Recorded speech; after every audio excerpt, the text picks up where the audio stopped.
Olá, queridos irmãos, queridos, graça e paz a todos.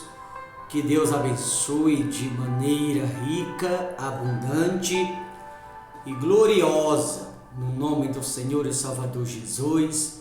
Queridos irmãos, eu quero chamar sua atenção a esta mensagem. Essa é uma das mensagens dentro da Bíblia Sagrada, eu diria mais profunda. Eu diria uma das mensagens que deveríamos estudarmos mais a fundo, procurar conhecer mais a respeito da mesma. Essa é uma das mensagens mais preciosas dentro das páginas da Bíblia Sagrada. Você vai dizer assim: pastor, por que o senhor está dizendo isso? Simples. Eu estou dizendo isso porque eu vou te mostrar aqui na Escritura Sagrada que o arcanjo Miguel, ele não se atreveu a proferir juízo infamatório contra o adversário. Pelo contrário, ele disse assim ao adversário: o Senhor te repreenda, como vou te mostrar aqui. E por que eu me refiro a isso?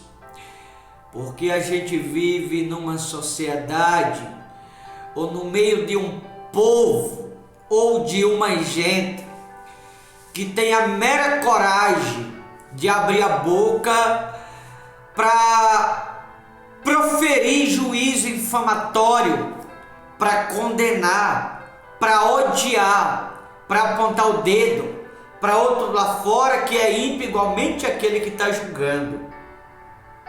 Preste bem atenção nesta mensagem, porque se você prestar atenção, você vai perceber o risco que muitas pessoas, sendo conhecedores da palavra, estão correndo esse risco. Muitas, não são poucas. No livro de Judas é apenas um capítulo, ou apenas uma página, né? No primeiro versículo, primeiro capítulo, aliás, a partir do versículo 5, aonde diz assim: quero, pois, lembrar-vos, embora já estáis ciente de tudo, uma vez por toda, que o Senhor tem libertado um povo, tirado da terra do Egito, destruiu depois os que não creram nele. Veja que a Bíblia aqui menciona sobre um povo que o próprio Deus, após ter tirado da terra do Egito, após ter colocado esse povo em liberdade, um povo que era escravo por 430 anos, um povo que ao longo de 430 anos vivia de melão, vivia de alho, vivia de pepino. Essa era a comida desse povo no Egito por 430 anos. Depois que Deus tirou do Egito, propôs uma vida a esse povo. Esse povo se rebelou contra Deus por não crer nas promessas, obrigando, Senhor, forçando o próprio Deus a destruí-lo, o mesmo povo que do Egito ele havia tirado. E assim tem muitas pessoas que elas dizem crer na promessa de Deus, só que muitas são aquelas que têm deixado de lado a promessa pela vida antiga, ou pela velha criatura, a qual antes muitos viviam. Por aqui eu estou te mostrando que muitos estão correndo risco, como aconteceu com a geração do passado, com a última geração. Mas a Bíblia diz aqui no primeiro versículo 5 do capítulo de Judas que nós já estamos cientes de tudo isso. Olha o versículo 6. E há anjos que não guardaram o seu estado original. Veja, os anjos que não guardaram o seu estado original, o que aconteceu com ele, mas abandonaram o seu próprio domicílio, ou deixaram de lado a sua originalidade, que da parte de Deus havia recebido, ele tendo guardado sob trevas, em algemas eternas, para o juízo do grande dia. Ou seja, o adversário com os anjos dele, que a Bíblia diz que ele arrastou consigo, né? Uma terça parte dos anjos com ele, para a terra. A Bíblia diz que estão guardados em treva para o juízo do grande dia, porque não quiseram guardar seu estado original. O que significa guardar o estado original?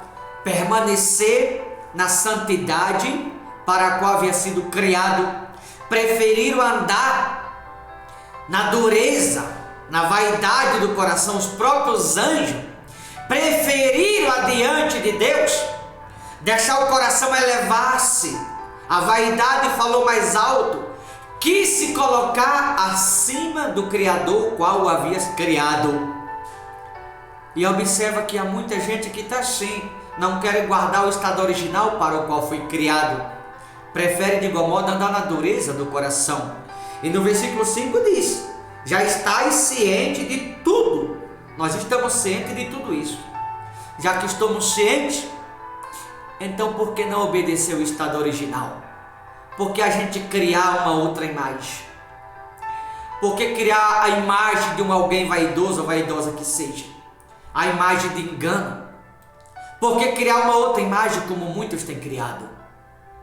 A maquiagem, né? Muitas pessoas se escondem por isso. Quando eu falo maquiagem, não estou falando de um produto de beleza que uma mulher usa, não é disso. Eu estou falando, muitas pessoas se escondem debaixo de uma máscara. E eu vou dizer, acredite você, os mascarados vai cair, não vai demorar muito, porque Deus vai tirar a máscara de cada um deles, como tirou do adversário. Olha o versículo 7, como Sodoma e Gomorra e a cidade circunvizinha, que havendo se entregado à prostituição, como aqueles, seguindo após outra carne, são postas para exemplo do fogo eterno, sofrendo punição. Ora, estes, da mesma sorte, quais sonhadores alucinados, não só contaminam a carne, como também rejeitam governo e difamam autoridades superiores. Por incrível que pareça, isso é uma das coisas que no nosso país chamado Brasil mais acontece.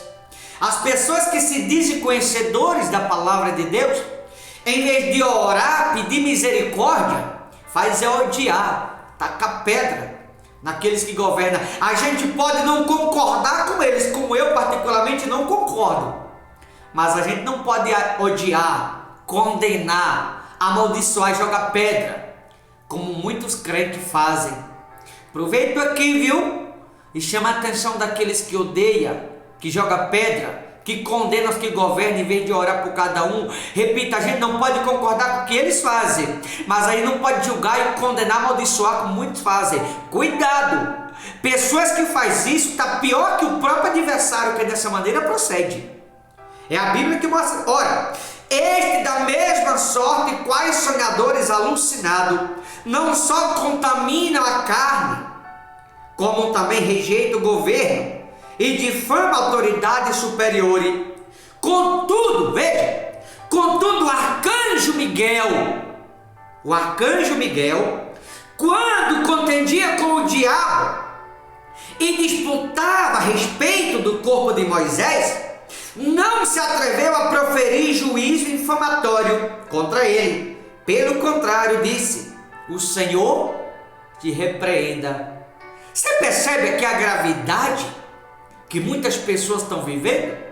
O arcanjo Miguel não se atreveu, por temor a Deus, proferir juízo infamatório contra o próprio adversário.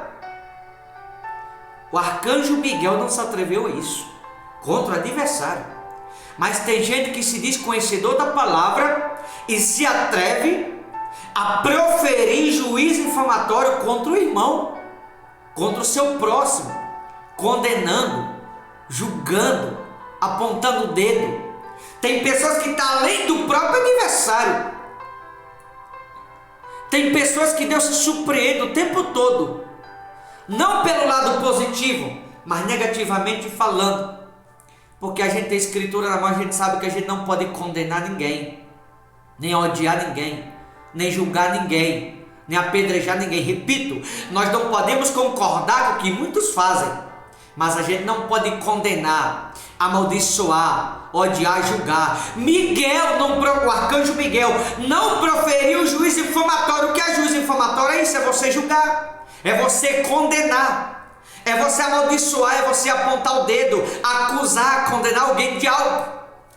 O arcanjo Miguel não proferiu esse tipo de juízo infamatório contra o adversário. Cuidado você que julga próximo. Cuidado você que condena o irmão.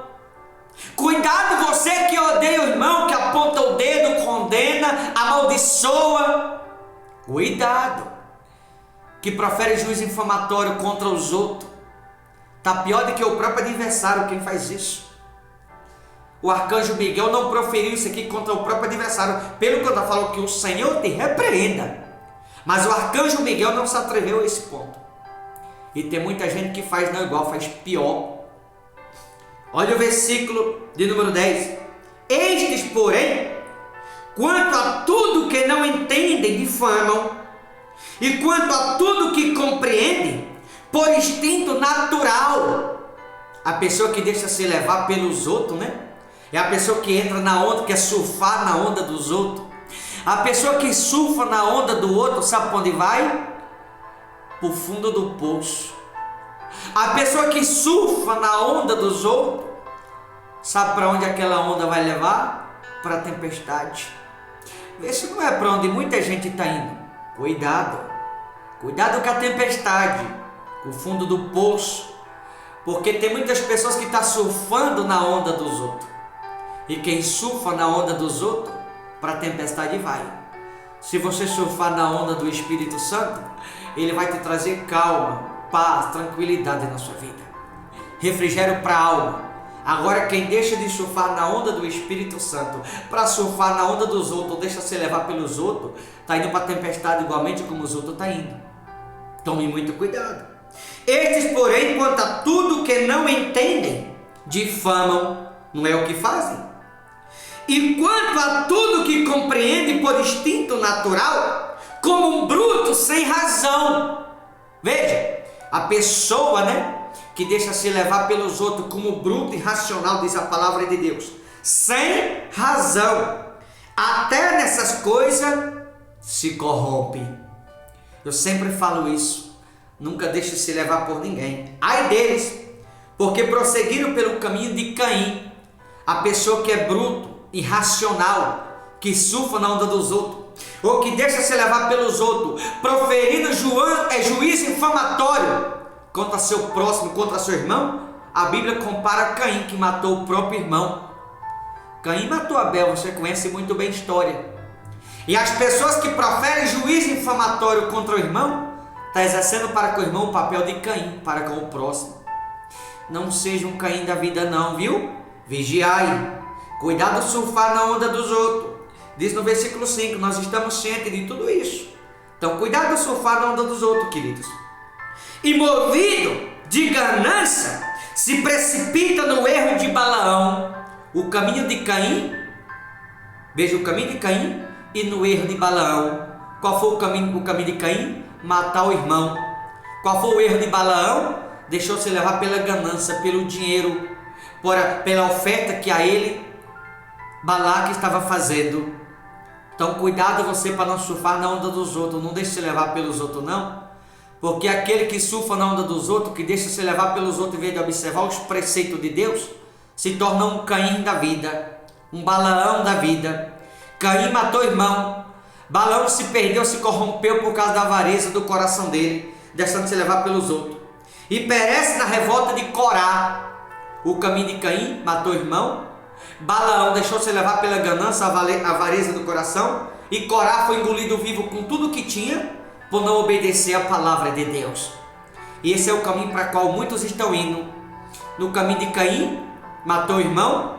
Balaão, avareza de coração, e Corá foi engolido vivo com tudo que tinha, por não dar ouvido à palavra de Deus.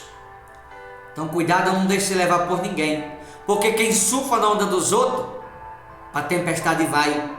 Mas que anda na obediência ao Espírito Santo, esse caminha. Aquele que anda no caminho do Espírito Santo, ou de obediência ao Espírito Santo, esse no caminho da paz anda. Quem surfa na onda dos outros, caminha para a tempestade. Mas que anda em obediência ao Espírito Santo, caminha no caminho da paz. Eu finalizo essa mensagem deixando uma indagação no seu coração. Qual caminho você está andando? Que você faça uma reflexão e você continue lendo essa mensagem a partir do 12, onde diz: estes homens são como rocha submersa, em vossas festas de fraternidade, banqueteando-se juntos sem qualquer recato, pastores que a si mesmo se apacenta, nuvens sem água impelida pelo vento, árvore sem plena estação dos frutos, deste desprovidas, duplamente mortas, desarraigada. Pastores que apacentam a si mesmo, pastores que andam no caminho de Caim, matando os irmãos, pastores que a si mesmo se apacentam na dureza do coração ou na avareza do coração como Balaão, pastores que a si mesmo se apacentam, como diz aqui a palavra de Deus, aonde os mesmos, por conta da avareza de coração, surfam na onda dos outros, caminhando para a tempestade e levando pessoas para o mesmo caminho para o qual estão indo. Então, cuidado de surfar na onda dos outros. Que você possa fazer uma reflexão e se perguntar em qual caminho você está andando. Óbvio, tem aqueles que estão andando no caminho certo. Poucos, mas há muitos que estão andando no caminho errado, achando que está no caminho certo. Boa reflexão. Deus te abençoe. Forte abraço. Até a próxima, em nome de Jesus.